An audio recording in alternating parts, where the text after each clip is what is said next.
మొన్న ఒకళ్ళు నాకు కామెంట్ పెట్టిర్రు, "అక్క మీరు అంత హెయిర్ ఎట్లా డొనేషన్ చేసిర్రు? ఎట్లా ఏ బుద్ధి అయింది? మీ ఇంట్లో లేమనలేదా?" అని చెప్పి. పెళ్ళికి ముందయితే మా అమ్మ అట్లా హెయిర్ కట్ చేస్తే మాడెంటికలు రాలేదా కొట్టేది.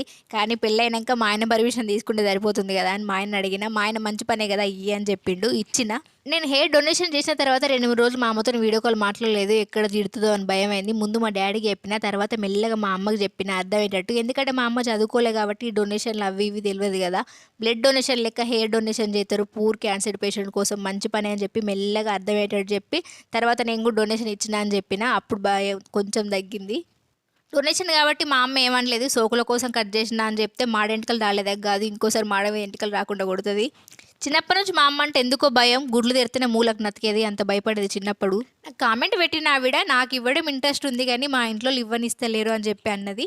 మనం చేసేది మంచి పనే కదా, దానికి ఆలోచించడం ఎందుకు?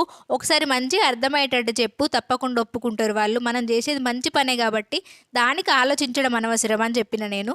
మనకు కట్ చేస్తే మళ్ళీ పెరుగుతాయి కానీ క్యాన్సర్ పేషెంట్స్కి అట్లా కాదు కదా అని చెప్పిన నేను. మీరేమంటారో కామెంట్ చేయండి.